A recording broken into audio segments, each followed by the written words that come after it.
So, welcome everybody. And this is Live with Shane Burley. And we're going to be talking today about anti Semitism in the modern pagan movement. But first, to introduce our very esteemed guest, Shane Burley is the author of Fascism Today, What It Is and How to Beat It, and Safety Through Solidarity, a radical guide to fighting anti-Semitism. He has also edited the anthology collection No Passaran and has been published in outlets like Business Insider, Al Jazeera, and a whole bunch of others that I can't quite remember at the moment, but I know that it's a whole bunch. So, welcome, Shane. Great to have you back. Yeah, I can't remember them either. But I'm glad to be back talking with you, man. Yeah. And it's great to be doing this. And so, let's get right into it on anti-Semitism in paganism. So, just to sort of kick things off, because I know we're also going to have some other folks jumping in on the live stream in just a little bit. And we want to give some stuff to help get things started. First, could you just give a brief sketch of the historical roots of Mm. anti-Semitism? Because, like, I feel like there's sort of this sense of, especially when you look at the various far right actors, this sense of, well, we've always been at war with Oceania or East Asia or, whichever side of 1984 you're stuck on. Yeah.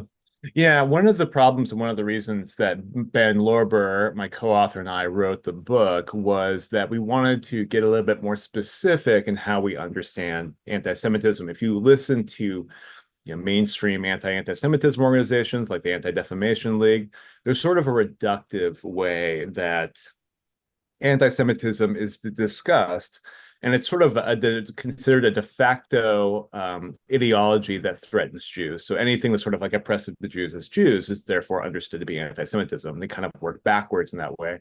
And we offer up something slightly different and said that anti-Semitism actually is a very specific ideology. It threatens Jews in a specific way, but also tries to explain the world in a very specific way. And so the history of that is actually quite linear because it comes out of Christianity and Christian Europe, the conditions of imperial Christian Europe, medieval Europe, and then early modernity.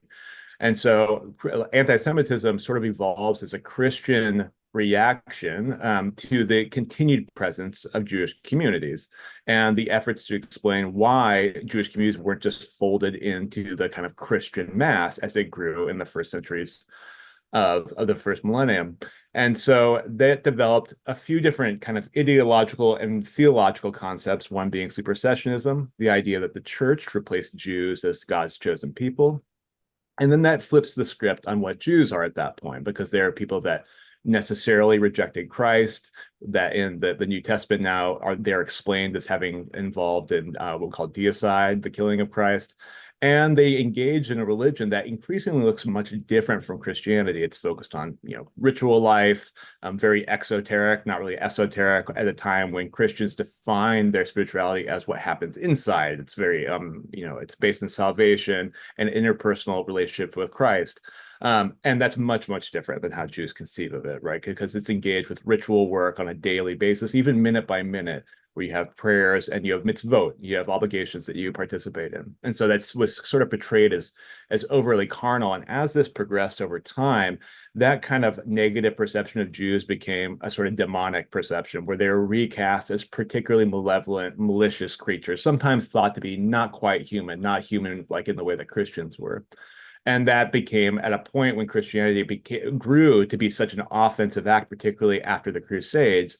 Then there was a sort of warfare that engaged, at least cyclically, against Jewish communities. They were blamed for various sort of occultic malfeasance, and a conspiracy narrative developed around them at the same time. And this is where we get the early kind of origins of anti-Semitic conspiracy theories. At the same time, because of their marginal status in Christian Europe, they were forced into money lending for some populations, sometimes tax collecting, or having an intermediary role with the state, with the nobility.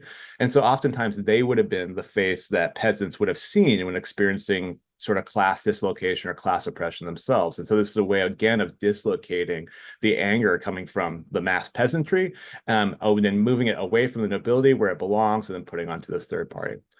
But what we get with modern anti-Semitism is a process in sort of the 18th and 19th century, during sort of what we call demystification, or like the change in how people understood the world, a kind of desacralized world where people secularized a lot of those early ideas. When people were reacting to the presence of urbanity, they're moving into cities, they're living in different communities. There's lots of strangers around. It's very different. There's new ideas like contracts and finance. And so this was needed an explanation. A lot of people looked to older theories about Jews and said, well, this looks like that usury, that money lending that we engage with, and it looks like a conspiracy. And look at all these successful Jews I'm seeing. This must be a Jewish invention.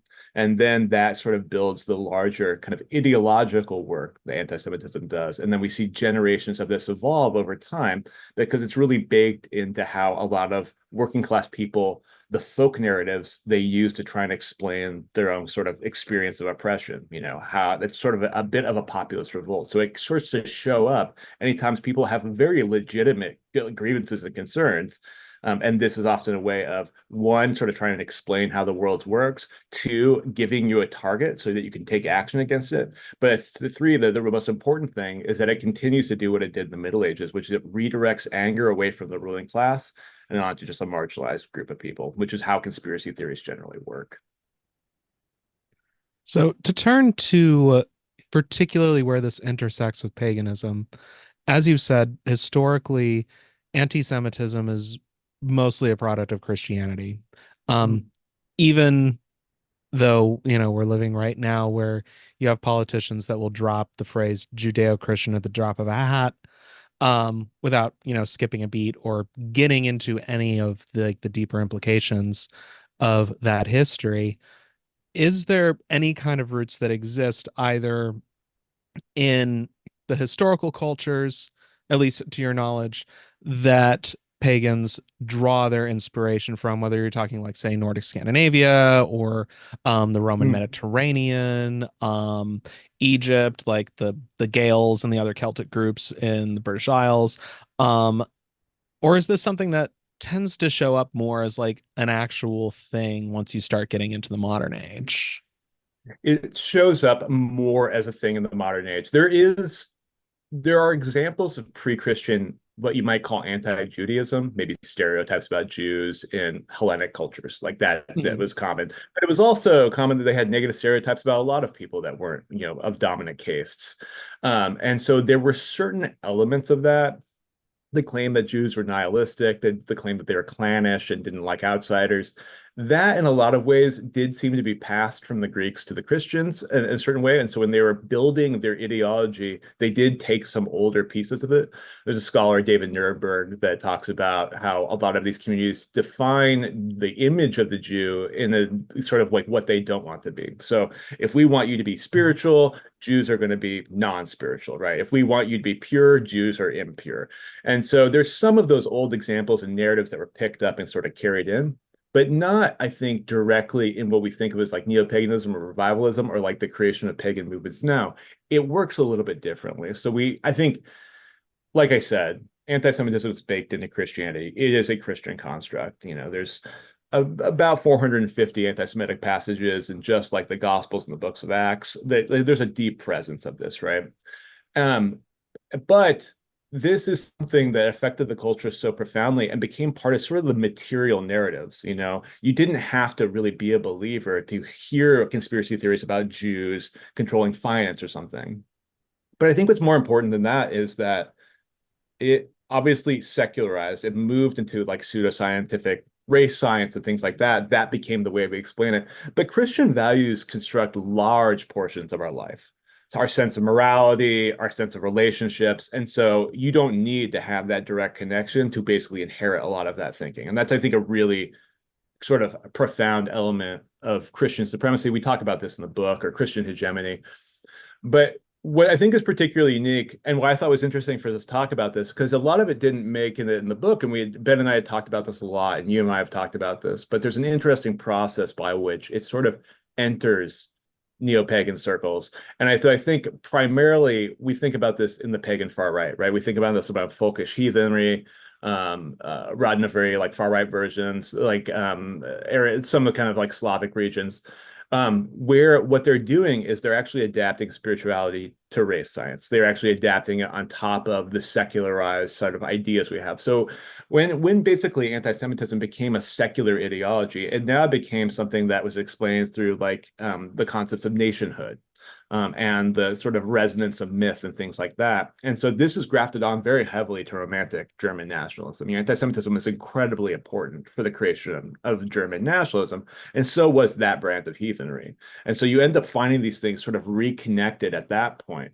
So when you think about if you were going to look at like the Eddas, for example, and take like spiritual inspiration from it, there's no reason the Jews should play a role in that at all, right? Mhm. It should be totally removed.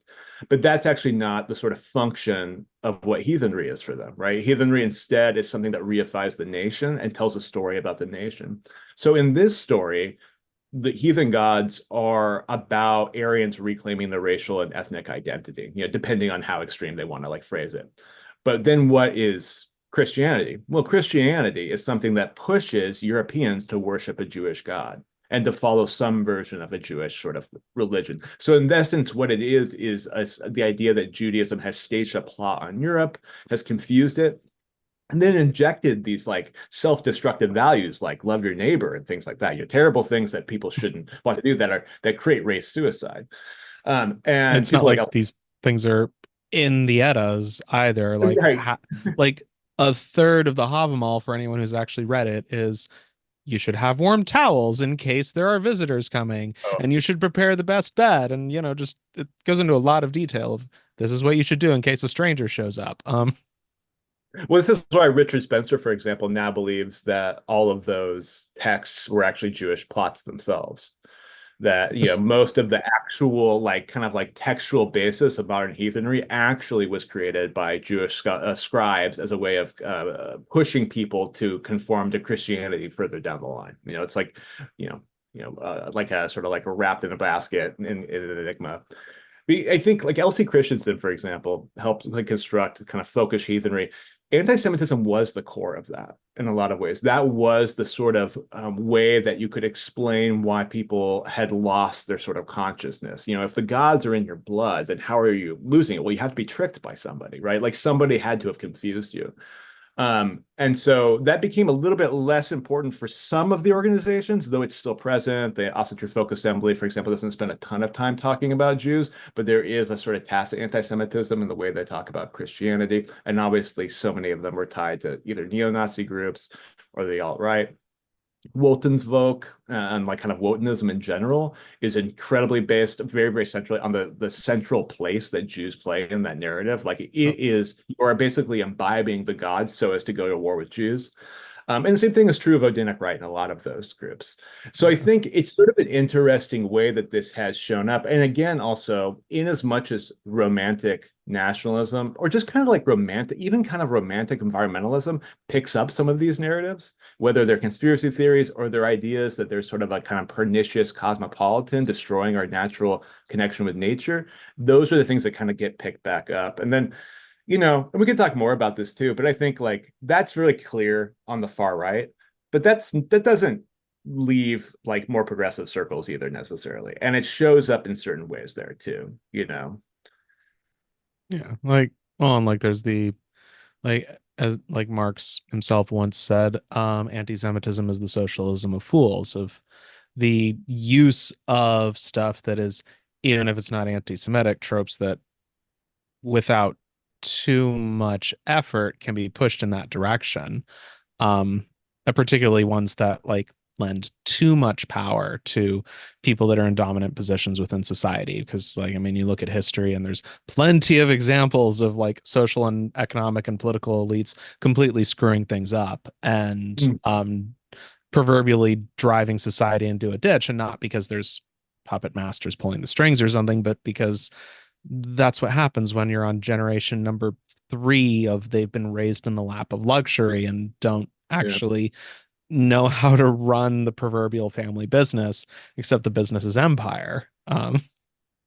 It's remarkable how like very smart people in social movements and the political left will pick up on conspiracy theories where like I don't think they ever assumed that they would be sort of like a conspiracy believer, but it happens so regularly. I mean, there's been no social movement I've sort of been around where I haven't heard some pretty prolific conspiracy theories, whether it was, Occupy or when I'm doing Palestine solidarity organizing. It happens, and I think it's important to confront. I mean, I think there's also kind of there's unique ways that it can show up in more progressive pagan circles. I just put an article on my newsletter about this, just kind of outlining a bit of the history and some of the experiences. But this is something that I've sort of seen firsthand is the way that Judaism can be discussed amongst progressive sort of pagan folks. The idea that like sort of the Torah introduced patriarchy, or it actually was sort of lethal to the goddesses of the region, or then through its connection with Christianity was then lethal to the goddesses of Europe. Sort of like painting Judaism as this particularly sort of regressive ideology that like really doesn't like for one track with actual Jewish history, but it's also I think that in a way that's not really the point, right? Like the point is Yeah. about like, creating a critical narrative, and so I think more often than not, people take on this critical pose to actually critique the reality of kind of like monotheism in the United States, but then kind of forget what they're actually critiquing, which is a very specific Christian kind of construct. So I Oh talk yeah. about in the article about this like notion. I've heard this in a lot of pagan circles when I was in Earth First, and where people would talk about how monotheistic religions desacralized the world and they destroyed animist traditions. But the reality is that Jewish mysticism is an animist tradition. In fact, there's Mhm. hundreds of books outlining the sort of God's immanence and the way that that works, and that's been a tradition for at this point thousands of years. But we don't know that. We assume like that we kind of take Christian apologetics as fact, and then say, okay, now we're working our criticism from that. And I think because of that, people sort of just like miss, for one, they miss like obviously the ability to connect on like shared issues and have like kind of an ecumenical relationship, but then they just sort of perpetuate the same kinds of structural intolerance that I think they're there to critique in the first place. Oh yeah. And I mean, particularly when you look at like, I mean, if you want to say there's a point of divergence between like, say, Christianity and Judaism, or like, say, Judaism and Islam in terms of influence on world history, it's that both of those other religions that everyone points to as well, this is everything wrong with monotheism, were ones that then went on and started building empires and doing things empires do and adapting their religious ideas to justify, well, there was a reason we had to go in and enslave all these people or subjugate this population or what have you, because at the end of the day, our vision of God is what came out on top. And like that really requires that imperial project to happen, I think.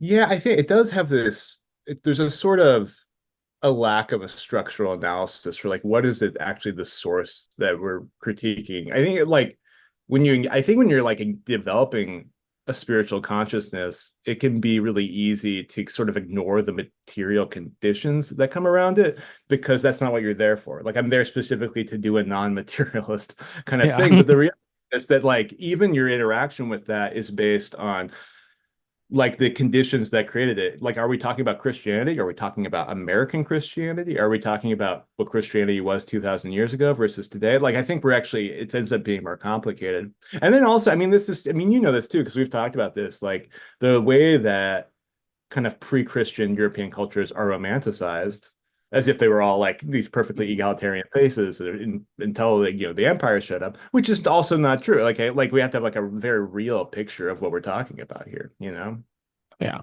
Like, I mean, I've said it in like the review that I did a while back of The Northman that one of the things that I think was the strongest points of the film was that it was probably the first time in pop culture that actually depicted how common and omnipresent the institution of thraldom was as a Yeah. system of slavery and unfree labor within the Nordic world. Now, there's definitely other critiques that can be made of that film, and whether or not it lands well is another topic. I'd actually like to turn for a minute to some of the questions we're starting to Yeah.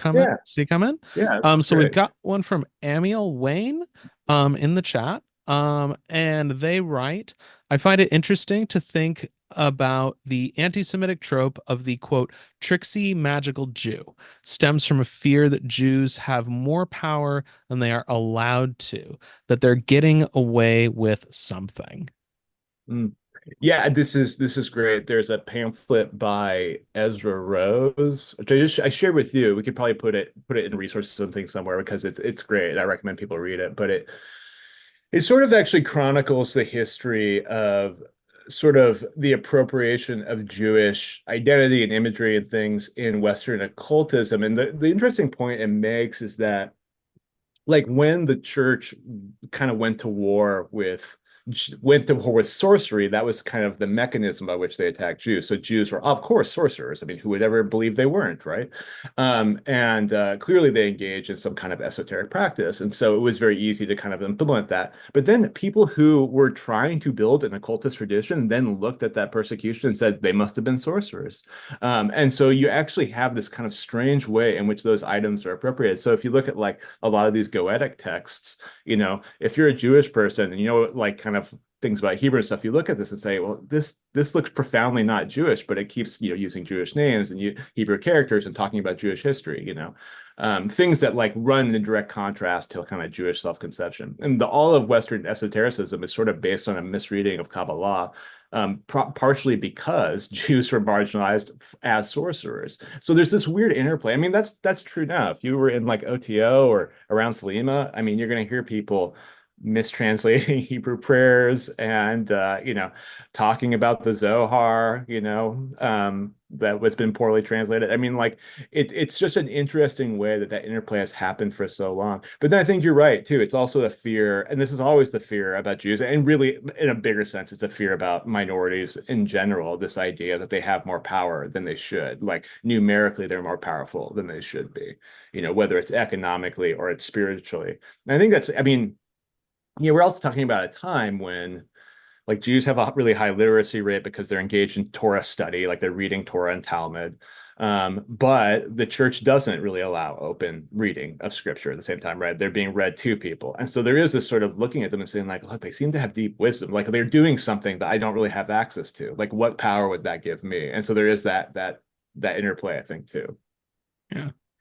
And this was also especially in a period where, as you're saying, not just that the church is not doing open readings and such of scripture, it's that also for a lot of folks that like buying a book was prohibitively expensive. Like most people would probably like the only time they would see a book if they're going into like say, okay, I've paid my tally for like the tax this season, and some guy like marks a thing down in the book, and that feels really important. So you have this particular community that has more access to books than everybody else. And I think it also like what's kind of interesting about that too is it completely misses that Christianity itself, even though it really doesn't like to admit it, has its own massive and complex esoteric tradition that's Mm, really yeah. well documented, especially in this time period. And I think that that's uh, it's kind of interesting that you have these like there's this one sect in Italy called the Boni Domini, or like called the translates to the Good Walkers, who are people that believe that when they were asleep, they went out and would astral project and do battle with demons and stuff to keep their crops safe. And they were around for like a couple hundred years before like the Inquisition during the Counter Reformation finally showed up and was like, this is witchcraft. You're really not supposed to do this. And they were like, but like we were fighting demons in the name of Jesus. What are you talking about? Like, It's sort of funny, like the Baal Shem Tov, the founder of Hasidic Judaism. Like the legends about him. I mean, he creates amulets, he casts spells, he fights werewolves. Like these are the stories. And when they were told, they were not told as mythology, right? These were stories about the heroics of the Baal Shem Tov. And there's a long tradition of that. It's interesting with Judaism because Judaism has obviously a big mystical core, but a lot of people don't imagine it as such because around the 19th, early 20th century, a lot of Jews who are trying to integrate society, reform Jews in a lot of ways, didn't want weird looking Judaism. They wanted to look like an ethical tradition and stuff. So a lot of that stuff got pushed to the side. I mean, it's only really come back in the last like 30, 40 years to non-Orthodox Jews of like now people are talking about Kabbalah again and stuff in a wider scale. But it was for a long time of like those were the embarrassing things that the that the wild Hasids did, and we don't do that kind of thing. Um, but it's nice to have it back. Yeah. And I think that like was it this there's this author who's well, I'm sorry, author's not the right word. He's a professor of archaeology at Oxford, who's got this great book called Magic, a History, from the Ice Age to the modern day. And he makes the argument that and this is something I think anyone who is of any spiritual tradition should really read this book because it is something that's going to really challenge how you think about these things that he argues magic should be understood as a system for processing knowledge and information, one that exists alongside science and religion as different ways of how we interact with the world.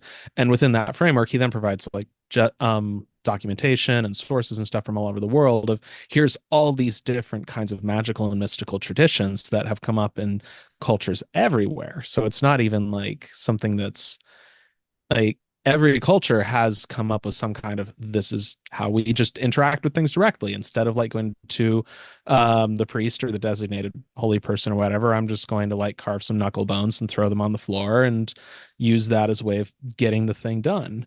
um to also jump in with some more from also from Amiel again. And they comment, oh yeah, totally. It connects that occult tradition to the class war in terms of class consciousness or lack thereof.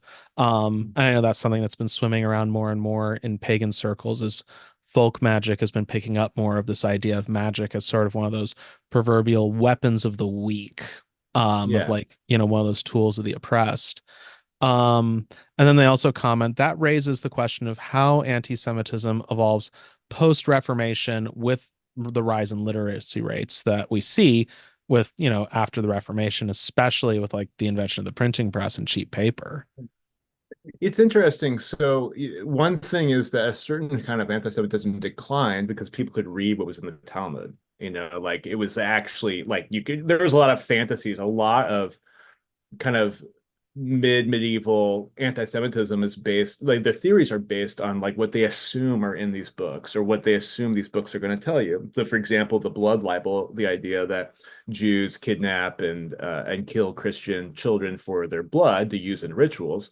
Well, like if you read the Talmud, it would talk very extensively about how Jews aren't allowed to touch blood or consume blood in any way, right? Like the myth would be busted.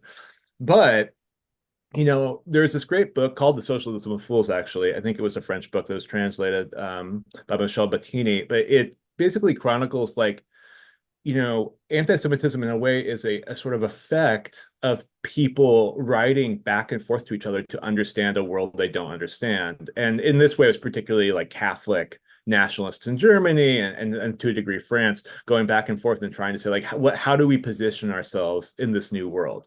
Like people choose to leave the church at the same time Jews are choosing to leave the shtetl, right? Like it's what's it called, the Haskalah, the Jewish sort of like liberation, like the ability to integrate society. So there's all these big questions, right? Like Jews often live separate from communities. So now they're like going to be citizens. Are they going to vote? Are they going to be a part of our communities? There's like a lot of these open questions. And people are writing in a lot of ways for the first time of mass consumption where anyone can theory can do it. And so you have this flood of information of people trying to sort of make sense of that. It's not altogether different than like the early internet was actually, and the flooding of information you have of blogs, and then what you have with kind of Web 2.0 and social media, that like overwhelming like glut of stuff at a time when people are in crisis. Oh yeah. And you can also see that when you go back to these like different waves of the adoption of print media of that, like I mean, for example, the best-selling works that existed around when like Gutenberg's press was coming out was not the Gutenberg Bible, which is the thing that's in the history books and everyone's heard about. It was works of, we would call it pornography today, of like Il Mode, the positions, or just like these other things that like absolutely everybody was like, oh, and we're going to shell out money for this. Um, and like there was and I know that like I think this was like on Behind the Bastards at one point they talked about how it's sort of extremely difficult to keep track of how many explicitly anti-Semitic publications existed in like late 19th century, early 20th century Europe, where they were openly saying we're the anti-Semitic monthly or, something like that. Because dude could afford a printing press and had awful opinions. And people assumed a lot of this was fact. Like if you look at some of like early left-wing anti-Semitism from like Mikhail Bakunin or something. He literally just believed the things he was told about Jews. Oh, they must Mhm. do that. They must kill children. Like that must just be a fact that we know. There's people who live in outside the city in these weird little towns, and they engage in these nefarious practices. And they're also controlling the banks and things like that. There's like so much of it that was just assumed to be true, really up until like the mid 20th century. I mean, you can find like Polish newspapers in the 60s that are just assume that it's true that Jews, engage in like sacrificial attacks. Like, I kind of wonder sometimes if, and I've got no way of substantiating this, but this is just like me throwing out something in the air because it seems like it makes sense that, like, I wonder if early Christianity picked up on that line because that was something the Romans said about early Christians very explicitly, that they described, like, because that was a thing that you see when you look at like what's it, this one book called The Darkening Age. Like, it goes into like a lot more of like the polytheistic Roman critiques of early Christianity, and a common thread that existed within Roman critiques was a combination of, you people seem to be obsessed with suicide and your rituals involve cannibalism. I mean, it's not cannibalism, but it's, if you're looking at it I as, don't know. I The am Eucharist. symbolically, this is my body, this is my blood. I mean, it makes a certain amount of sense because so much of it was. I mean, it feels almost silly to say anti-Semitic ideas aren't true, but they don't usually even have the semblance of truth. That's one of the things that defines it. So it, like, in a way, that's why it has such utility, because you basically project whatever your values you want to pretend onto people. One of the things is that one of the reasons that the stereotype of the Jewish usurer, the money lender who uses exorbitant interest, isn't actually that there was that many Jewish usurers. There was Jewish money Mhm. lenders, and they were forced in those positions because of like, land codes that disallowed Jews from owning land. They couldn't join, professional guilds because those were Christian orders.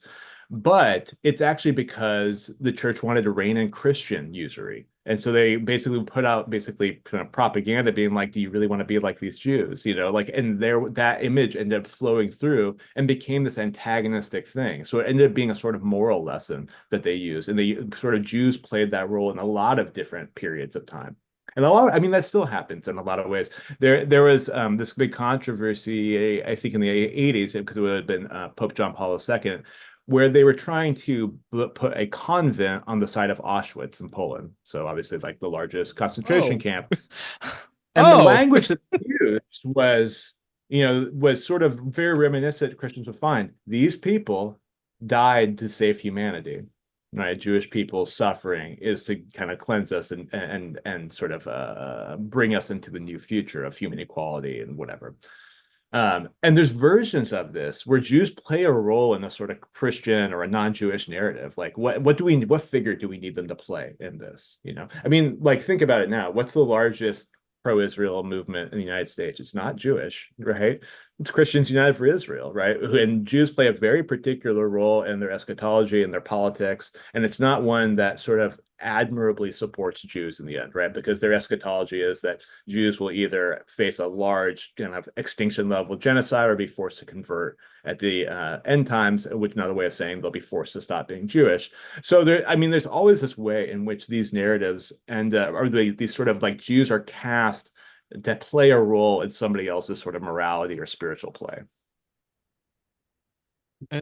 And it, as you've said before, like earlier on, it's an easy distraction from, these are the tensions that are at work. Because like when we look at, like, I mean, to turn back to like the medieval example of money lending, the mass expulsion of the Jews of England happened after Edward II of Braveheart fame. Please do not watch that movie. It's not aged well, and the history's terrible. But Oh, has that's it not probably where you aged might well? have It's been heard. so long since I've seen it. Is it age really poorly? Oh my, ah. So okay, so the scene, like the famous scenes where like they lift up the pikes to impale like the English horsemen, like you can like kind of see the dummies a little bit.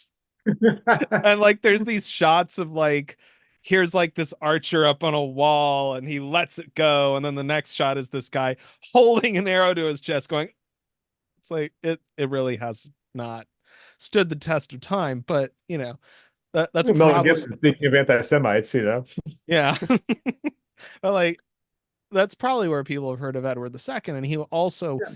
was notorious for expelling all the Jews from England. And the reason why wasn't for like the underlying reason was because he had racked up huge debts to Jewish Mhm. moneylenders that were based out of London, because those castles all over Wales and paying for all those armies in Scotland and stuff aren't going to pay for themselves. Um, and feudal dues weren't going to do it. So he did the thing a lot of medieval monarchs did of we're going to rack up a huge line of credit with, and this didn't just happen to Jewish moneylenders, it also happened to Italian bankers and other like similar kind of moneylenders of going, yeah, well, I'm the king. What are you going to do about it? By the way, Yeah. you get to leave now. There's a certain amount of too of like by having the ideology behind it, you sort of recruit the working class to sort of to sort of enact it. So like they will participate in the pogrom, right? And that will marginalize, that will actually help with the expulsions that happen. Or it will literally wipe away the Jewish infrastructure so the debt won't mean anything because there's no way to sort of like operationalize that debt. And that happens like sort of over and over again. And there's like actually similar corollaries to like quote unquote merchant minorities in other places, Chinese folks living in Malaysia. There's like some of histories of not just that way of like being forced into a marginal economic position, but then having weird conspiracy theories that sort of pull them apart from the rest of the working class or the mass peasantry, depending on the age. So it's just sort of interesting how much of an economic role it plays. There's this sort of theory called middle agent theory. I think we only talked about it briefly in the book, but just the idea that Jews were continually made to be this sort of intermediary position where only in certain times did it make Jews poor, but it always made them unstable. So any kind of like stability or sort of like success that was gained, that could be taken away in an instant. And that became sort of a sequence throughout Christian Europe, even in a lot of ways to the 20th century, where there's still that kind of dynamic in a lot of communities. Oh yeah. And also particularly when we start getting to like more modern Christian Europe, like you have the pressures of industrialization. You also have a political elite that is very desperately trying to shove that whole thing that was the French Revolution back in the box and Right. pretend it didn't happen.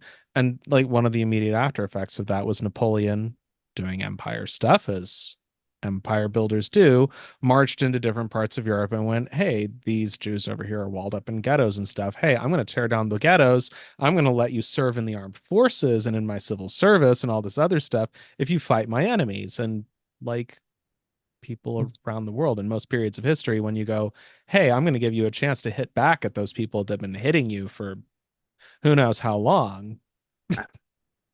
I mean, take it. Yeah, this is happening at a time called the Haskalah, the Jewish emancipation. So, the same, like they're going through a sort of enlightenment of their own, right? Like, previous centuries, there wasn't like a massive secular Jewish culture, for example. Like most writing and literature was all going to be religious. And so now we have the development of sort of Yiddish as the secular Jewish language, right? And you have this sort of like a movement of Jewish communities, and this is happening at the same time as a new stratification. And so people align one with the other, oh, Jews are being emancipated and now I don't have a place to live. Maybe those two things are related. And there's like a version of this that plays out through all politics, like obviously we're just a couple of days away from the election. The major foundation of Trump's campaign this time is uniting the idea of like a struggling economy, particularly inflation, with immigration, as if those things are somehow related, right? And saying them together so much that it actually does feel to people like, well, I have to explain this trouble I'm having, this financial trouble, particularly skyrocketing housing rates, things like that. It must be immigration related. They're talking about it. And that's a great way of not looking at the fact that like unionization rates are dropping, that like houses are being bought up by large developers and they're raising the Mhm. prices, right? And so it ends up always being that version of a duck and weave. This is like classic capitalist shit. It's like telling them it's your black coworker instead of the boss that's screwing you over. And it's just, I think that's why I think when we think about anti-Semitism as like a system of oppression or a system of sort of breaking up the power of the working class, we should talk about it like we talk about other forms of oppression, right? Because we're all aligned in that, right? This is something that splits up working class power. And so we should be talking about it at the same time as we talk about everything else. One of the things that Ben and I talk about in the book is that the way that anti-Semitism is dealt with is so separate from all other forms of oppression. You have these organizations, they operate in a very particular way. They sort of put a lot of boundaries on how you're going to address it. They, on the one hand, they want to pass lots of, anti-free speech legislation or increased funding to police or, do hate crime laws, things like that. And we don't have the opportunity of having like, what would it look like to have like, like solidarity across communities, either religious or ethnic or what have you, to actually fight back against the core of the oppression. And that's, I think, something we want to bring back into that conversation.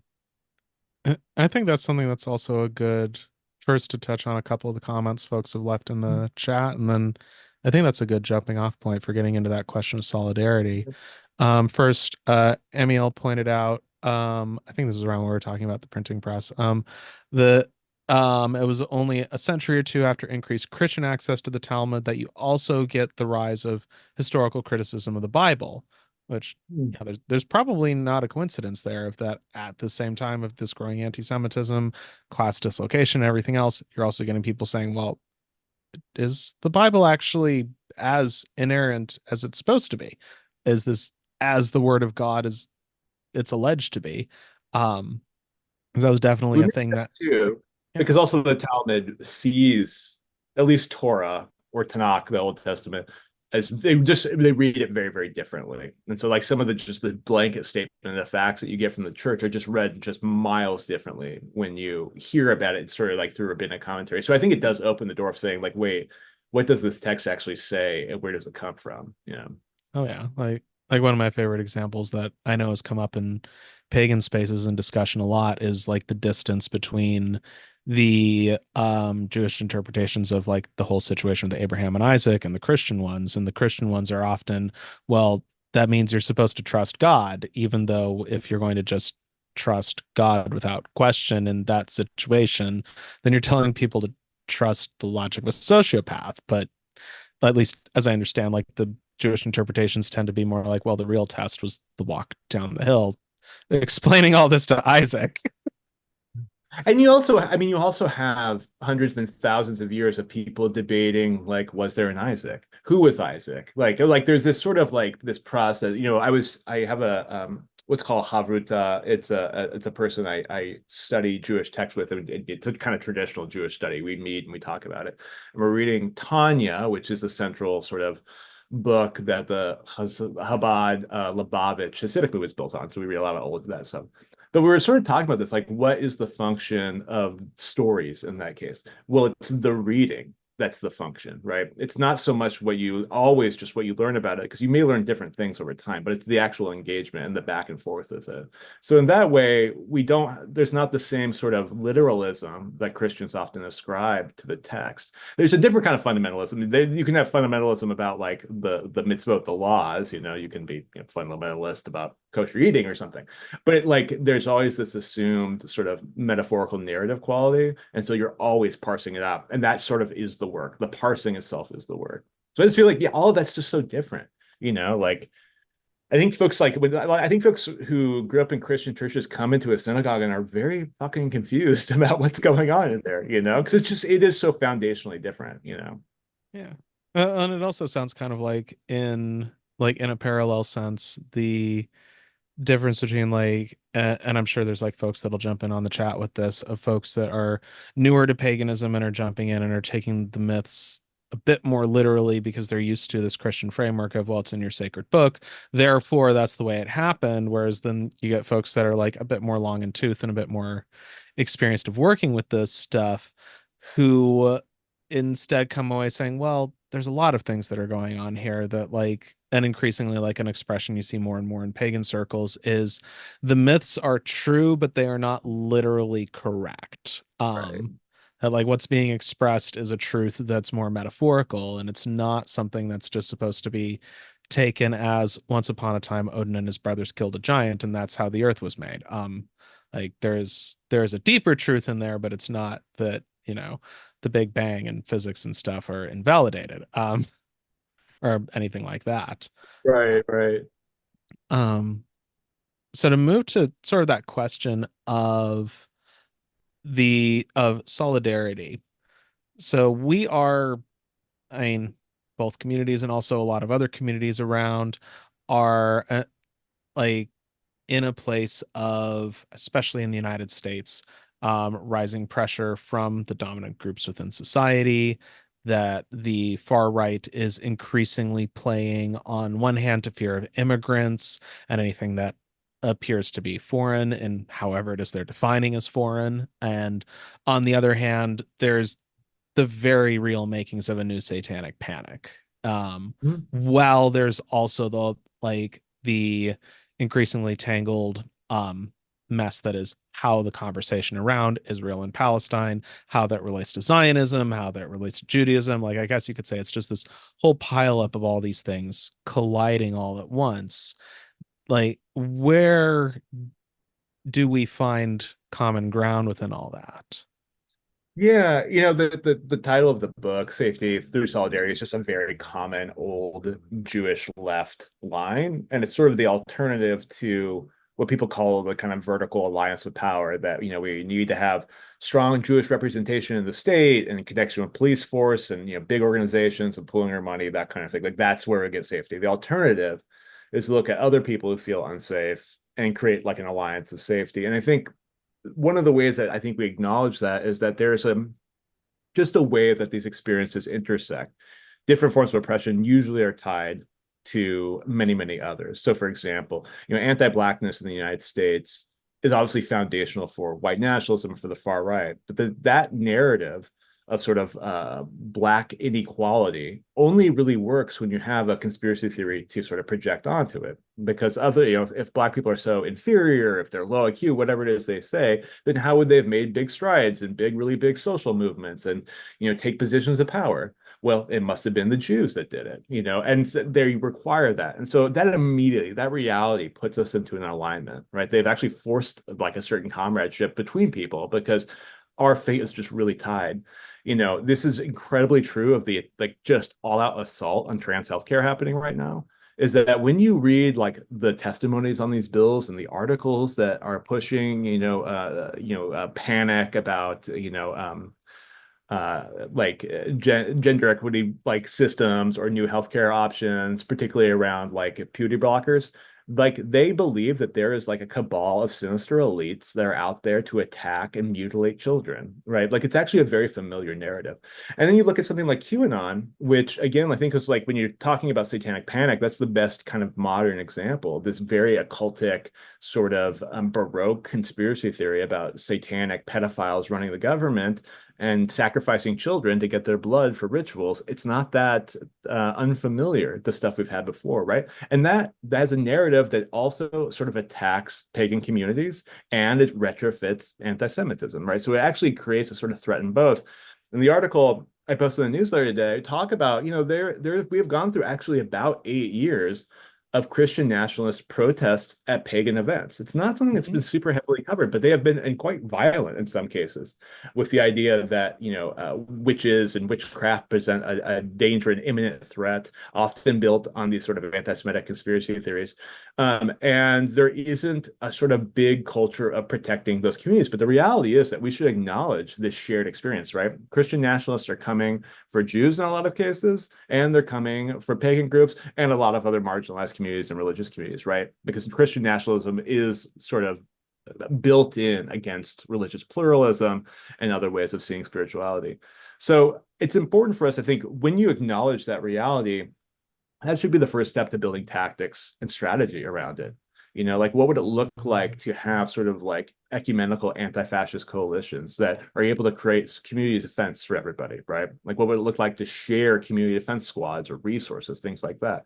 And what would it also look like to come together and actually be offensive, to say like, okay, well, where's this threat coming from? What can we do about it? Can we take it on foundationally? Because when it comes down to it, this is not happening in isolation. It's not just a few people with kind of outlandish Christian ideas. there's a system of power that lies underneath it. And so I think there's a certain way of which we attack the sort of immediate safety needs, but then we also kind of embed that into the larger project. And I think as long as we return to this idea of like what we have in common, I mean, this is classic kind of approach from the left. What is it that we have in common here? But the reality is that the material world will make that commonality for us. Absolutely. And like one particular example that comes to mind is the like early around McCarthyite period kind of rhetoric that you see that's really sort of heating up, that like equating Judaism with communism is something that was absolutely not new by the 1950s. But there's also this great quote, and I really, really wish I could remember who exactly said this. It's in the front matter for one of the more recent publications of The Crucible by Arthur Miller, where there was, I think he was like a US senator who thundered about how this struggle is between capitalism and Christianity versus communism and paganism on the other side, leaving aside that like pagans were like not a thing in like 1950s McCarthyism, or like if there was anything you could call pagan, it was like a dozen people in the Cotswolds or something like that. Like that there wasn't something like that, but there's already like this notion of, and I think that's also part of what like confuses things a bit when you get on the pagan side of it, of that the way that Christianity uses the terms pagan and heathen is very different from how we do. And this leads to folks saying, well, there's not really organized persecution, even though it's absolutely a thing that's happening. Like one of my earlier experiences of pagan in San Diego was seeing like this full page letter to the editor that was published by the San Diego Union Tribune, who were like the biggest newspaper in that neighborhood, where somebody was saying this pagan pride thing happening in Balboa Park, which is like, the big, like it's sort of like Central Park, but for San Diego. They're going to be like sacrificing babies and doing cannibalism, all this stuff. And this was like 2006, or like, 2005, 2006. So it's like, there is this element of they already have like this language for these are the things that we consider to be unacceptable and other. We've been using this language to describe this in this way. And, and like you said, like there's a lot of slipperiness between how Satanism's described and anti-Semitism works as well, of what the Yeah. accusations are.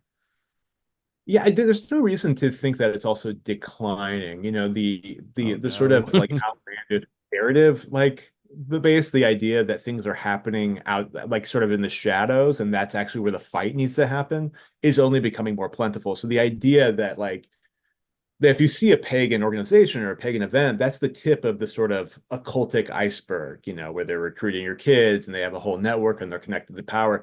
There's only reason I think at this point to believe that could get more severe, right? Like in Oh Christian yeah. nationalism is like the sort of title card of the far right now. There's no way that's going to change anytime soon. And this is the part of the narrative that gives it its energy, that it has enemies out there. It's sort of funny, like this thing about Christianity and capitalism versus communism and paganism. They're sort of telling on themselves because they're saying like my imperial ideology versus the sort of egalitarianness of what came before. And I think like there is a certain amount of this too, is that like for one, they have strange theories about what Satan and pagans are, but also they see something that's like queer positive and multiracial and looks threatening to them, because it is. Like our communities are threatening to them, right? Yeah. Like we do present like an alternative. It's a challenge, so Like the fact they that, should be yeah, prepared. it's the fact that we exist proves that they are not inherently right, because if they were inherently right, we wouldn't exist. Yeah. Like if Judaism was supposed to be superseded by Christianity, then Jews wouldn't exist. If pagan and polytheistic and animistic spirituality was supposed to be inherently wrong and God is inherently right, or it's all demons or whatever, then why are there still pagans and animists and polytheists and occultists and stuff running around? Like, Yeah. And Christianity was supposed to extinguish that, like it's supposed to be over. The need is gone. yeah. It's sort of interesting. In your experience, is the majority of people coming into pagan communities coming from Christian homes? I, th- that's an interesting question. I think the biggest chunk are coming from Christian homes. I think that would have been a much bigger chunk going further back into the past. But one thing that I think is like really starting to develop, which is going to be interesting to see where it goes, is you are starting to see like a first or even like second generation of people who were raised in pagan practice, that their parents were practitioners and they are practitioners because this is the religious community they've been raised in. And it's going to be kind of interesting to see where that goes. Like I know there's like folks in like the Bay Area reclaiming witchcraft tradition who grew up within the tradition and are now like, outliving their professional lives and stuff, and also are significant actors within the community as well. Um, I think there's also a there is an element of like folks that come from a more atheistic background. And that's something that looks very different from the folks that come in from Christianity because they tend to have different priors and different assumptions about how religion is supposed to work. So that creates different frictions that can be kind of interesting. And there's also, and I think this is actually one that's a great example of that common ground. There's also like the Jewish pagan and the Jew witch movements of folks that are, yes, I'm Jewish and I'm also pagan, or yes, I'm Jewish and I'm also a witch. Like if you point blank ask Starhawk, for example, who is like one of the most influential witches on the planet, is the founder of the reclaiming tradition, she will say, I'm Jewish and I'm a witch, without like skipping a beat. I'd be curious to hear about how she engages with Jewish tradition and stuff, or how she imagines that, or if it plays a role. Because that's a kind of curious. We're in like a new stage where people are starting to bring you back. There's movements like the Kohenet, the Hebrew priestesses that are sort of bringing a sort of a mix, but they're also trying to adapt sort of like earlier Hebraic ideas and philosophy, and also focus on the matriarchs in just a more direct way. But it really is sort of within the Jewish tradition. I mean, it takes a bit from the it's on the edges, but it sort of comes from within, which I think is an interesting.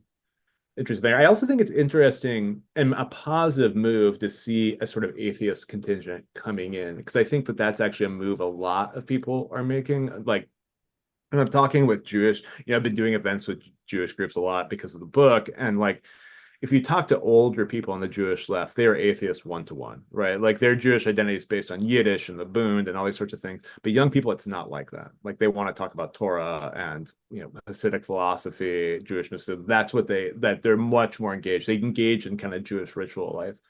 And so I think people are acknowledging that something has been missing, particularly if you're in like an activist space, something has been definitely missing. And so I think it's a positive move to see people, like in very kind of forthrightly, like what would fit me? Like where do I fit in this, and making like a conscious decision? That's a big positive change.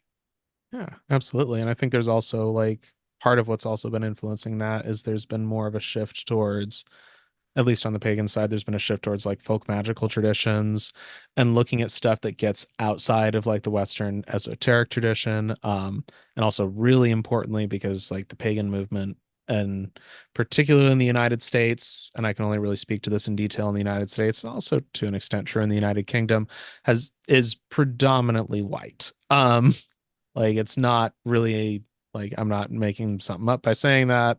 Anyone can attest to that, and that there has been an increasing number of folks who are people of color who are coming from like a Black or Latina background, or folks who are of indigenous heritage who are also engaging in pagan practice alongside that, and that's been bringing in some really interesting um different concepts around like spirituality of the oppressed and like weapons of the weak and stuff like that, and bringing that in as well, of just thinking, well, what about these perspectives, what about maybe we shouldn't be looking at this, of how do we build this into the existing systems, what are ways that we can reach out to people who are also like under a different gun but under a gun nonetheless.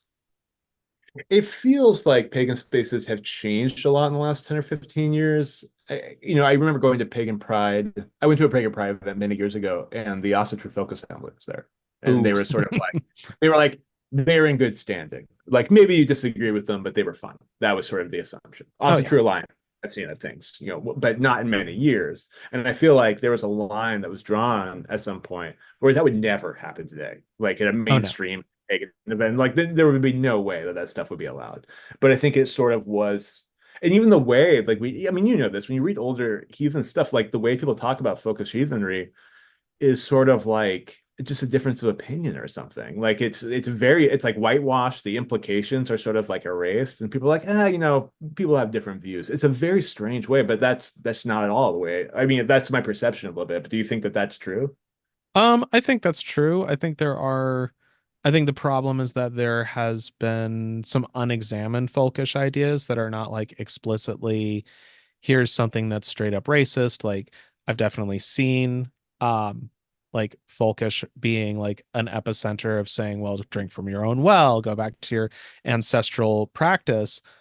But I'd also run into people asking that question like before I ever really came in contact with any heathens, that it's something that was like I think there was like this pervasive notion of a sort of like essentialist nationalism of where it was you were supposed to go to be looking for these ideas that Hmm.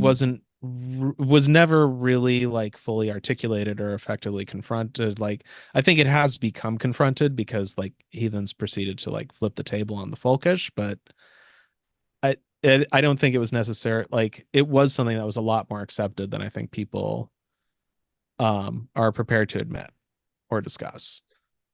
There does seem to be a problematic.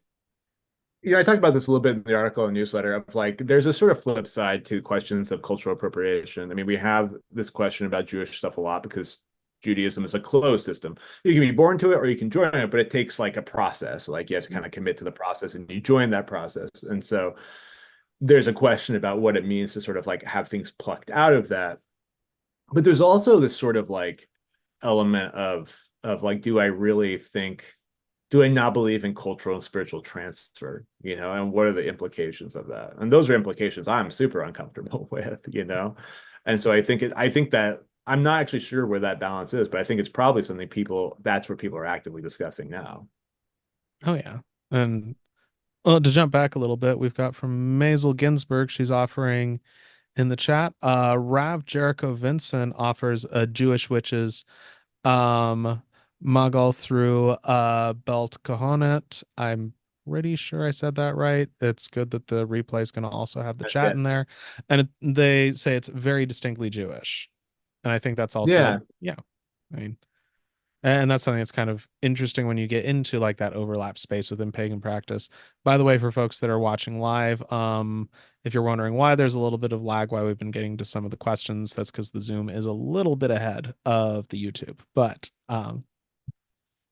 like You I think that's something that you see as well, that there's different like degrees to where stuff gets influence in as well in that crossover space. It's interesting, one of the ways that sort of like Jewish kind of witchcraft and magic evolved into the kind of space it is now. And when I say that, I mean very much the sort of like a process by which you enact change versus a process by which you understand the world. And Kabbalah, a lot of ways, is about understanding God, understanding yourself, but that's might be different than actually sort of like enacting a material change. But a lot of that practical Kabbalah, like the practical work of it, comes from the Yehuda Ashleg's Kabbalah, his writings on Kabbalah. And he's actually a really interesting guy. He's a contemporary Kropotkin. He's an anarchist. Very interesting. But what ended up happening, a lot of people know about it, it was that the Kabbalah Center was based on his work and sort of popularized it. And the rabbis that started it eventually thought, hey, this could be for everybody. Maybe not just for Jews, we'll have it for everybody. And so now you have questions where people are very uncomfortable with the direction that the Kabbalah Center has gone and say, hey, this is cultural appropriation or you're misunderstanding it. But at the same time, it did create a lot of accessibility to these ideas and histories for people. So there really is a mixed bag there. Yeah. And it gets especially, I mean, that's a conversation that's always ongoing in pagan space of, well, at what point is this appropriation? Is this stuff that we should be engaging with? And it's good that it's much more of a conversation now than it was like say 10 years ago, where almost everything was pretty much being treated as fair game in a way that did, absolutely led to a lot of different problems, and a lot of conflict with different groups. Like I think it's safe to say that like the beginning of better contacts between like say Afro-Caribbean groups and what's like the mainstream pagan practice is something that's been happening more recently because there's actually been conversation about this stuff instead of just, hey, that looks neat. I mean, I think that's also the reality. Having real relationships with people and other community. I mean, that's always going to have a stronger, like you're going to have a stronger response, like the actual solutions to these problems when they come up, when you actually have like communal cross-communal relationships. It seems also too that like this idea of folks second and third generation folks, I think there's a positive element because I don't know if you can tell me if you agree, but I feel like people are often pulling from things. They're grasping at straws when they don't feel like they have like an intact tradition that they can sort of embody. And I feel like that actually develops as families develop. Like you build up a canon of literature and of traditions and community. Like you build things over time, if it's given that kind of time to swell. Like for like if I think this is true. It's like if you are mostly of a community of converts, you're like limited what you have access to. But like the more it becomes like this generational sort of community, it helps. Oh yeah. Like one thing that is like a great example of that is something of a source of friction that exists within, like, say, the global pagan movement is there's lots of, I like to call it sort of like cats and dogs kind of conversations of like how cats have one body language and dogs have a different body language, and sometimes those body languages are misread. Because a dog wagging its tail is being happy, a cat doing that is hunting. Like for example, and that happens between, like, say, American and European practitioners. That there's a lot of instances, like particularly in, like, say, heathen spaces or, like, say, in the different Celtic traditions and stuff, where people are like, well, I've had access to this folklore and this stuff that is there. It is around me. It is stuff that has been promoted one way or another within the society that I'm living in. Like if you're talking practitioners in, like, say, the United Kingdom or Ireland or in Scandinavia, and then they run into these Americans that are going like, "Hey, I read all these great books and did all this great stuff, and we're trying to put this thing together." And they both kind of like, they're both like, "Okay, we should be speaking a common language, but there's places where this isn't lining up." Yeah. Yeah, and I think also like you're saying, sometimes that also does reveal a sort of underlying nationalist logic or an underlying nationalist sentiment, even, because I think that is certainly there in some of these places. That's why I think actually like why stuff like the AFA didn't raise flags for some people was because it wasn't all, I mean, at least their very surface readings, it wasn't always that far out from what was said in some circles, that was like Mhm. people thought was a lot more innocent than it was. Oh yeah. And also it wasn't helped by that. I think, like, to go back to, I guess you could call it sort of a negative solidarity as opposed to a positive one, that particularly in the United States, the Satanic Panic welded a lot of pagan groups together out of necessity, who really actually, if they'd taken another extra second, said, we really don't want you in our lifeboat because you're going to swamp the boat. Um, because you're a bunch of white supremacists who are hanging out with people that want to, like, bomb banks and stuff, and that's not beneficial to us existing because we just want to go be over here doing our thing. Like, Yeah, it's interesting. I mean, I think there's also an acknowledgement from like white nationalists and stuff that they aren't part of this community anymore. Like they really are sort of like they've gone their own way in this way. The language is different. Their whole construct is different these days. But it's interesting because when we first met, this was like a battle to be had. Like it wasn't done. You know what I mean? oh yeah. And it's interesting because it happens so rapidly and so thoroughly that it sort of outpaces some similar things in other communities. Like it happened much more effectively. I'm more likely to see a white nationalist at a black metal show than I am going to see it at a pagan event these days. And I think that's that's the result of some effective work that was done very, very quickly. Yeah. And it also helps that it's a smaller space, and black metal, I think, has its own very complicated mess that it has to sort out around its origins and where it's coming from. And I'm saying this as a huge fan of black metal, as Yeah, somebody who's no, doing a same. survey on, like, um like pagans and heavy metal. So I'm not saying this from a, like, I'm saying this from a place of love, of this is stuff that I love. And by the way, a lot of these folks that were, like, kicking off that, like, true Norwegian black metal were not great people. Yeah. Like, and maybe their critiques of society were a little bit like, we're bored and nihilistic in Scandinavian social democracy and want to smash things and not really developing something that was systemic. Yeah, it's interesting. It's interesting that that has so much legs now. I guess there's a cultural pessimism and nihilism that continues there, so it sort of makes sense. But it is, I think it's an example. I mean, because you've written about this a lot of this sort of like subcultural organizing and the work that can only be done inside of a community.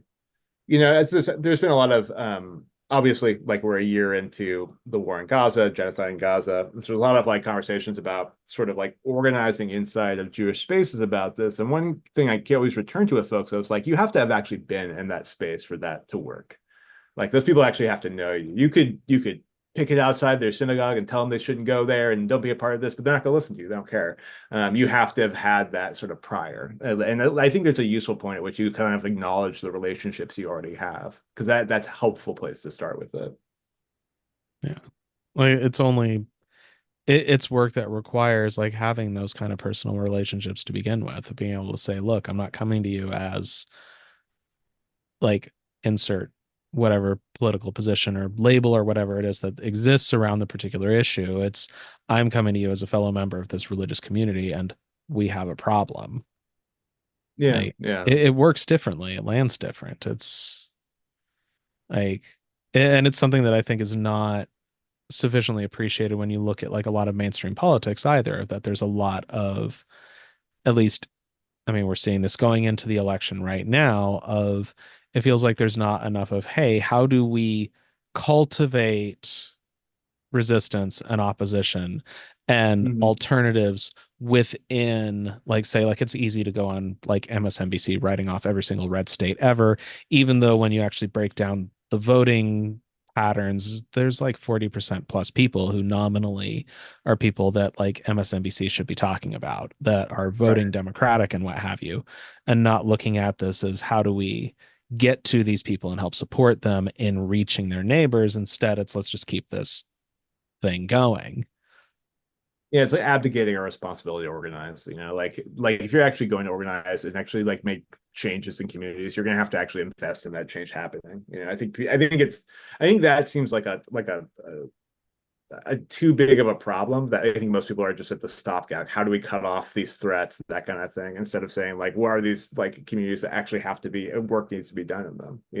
Oh yeah. It's also like, you remember this when there was the sort of growth of the alt-right, the way that the mainstream press would write about heathenry and paganism was like this universal white nationalist phenomenon. Like, have you heard about the new branding of white nationalism? It is heathenry. Hmm. And this sort of projection onto it that sort of I mean it eliminated any trust for that intervention. You know what I mean? Like it made it so much worse. Because Oh yeah. I mean it was condescending. It refused to actually listen to what was happening on the ground. It didn't actually engage with anybody in the community. Oh yeah. Like I'm remembering that like article from Vice where they basically universally like said, oh, all these people over here are just like a new front for white nationalism. Here's one or two quotes from some people that disagree. And this was after Declaration 127 had happened, after something like, by that point, over 200 heathen organizations from around the world had jointly said the AFA does not represent what we do, and we want nothing to do with these people anymore. But, the mainstream press, like, did not clock it, did not pick up on it. And on one hand, and on the other hand, they're writing, like, look at this dapper Nazi, Richard Spencer. Okay. Like it's a fashion piece or something, and not, excuse me, this guy wants to do mass deportations and ethnic cleansing. His words, like, why are we Yeah. not talking about this? It was to this. Basically they made white nationalist heathenry normative heathenry. They said this is what this is. And even now, I mean, if you look at coverage and stuff now, there's still echoes of that. They really have not picked up on the reality of it, which Hmm. again, it just picks up on this thing of like, if you're from the outside, you're not willing to actually invest in a community, then you're never going to have the connective tissue you need to make any movement on that. It's going to be sort of meaningless. Yeah. Hmm. Uh, I I think this has been an amazing discussion, and we've covered a lot of incredible ground. And There's also been some great commentary from folks in the chat, which is going to be available on the replay for folks later. Before we jump off, Shane, do you have anything that you would like to plug? Well, check out the book. We've been doing a bunch of events with different organizations around the country. Some folks doing reading groups. It's called Safety Through Solidarity, a radical guide to fighting anti-Semitism. You can pick it up anywhere. And we hope to get people thinking about how do you confront anti-Semitism from an anti-racist, anti-fascist sort of social movement perspective, rather than just depending on, cops and courts. So pick that up. You can follow me on X at Shane_Burley1 and on Instagram at Shane Burley. And I'm running for a bunch of places lately in these times, probably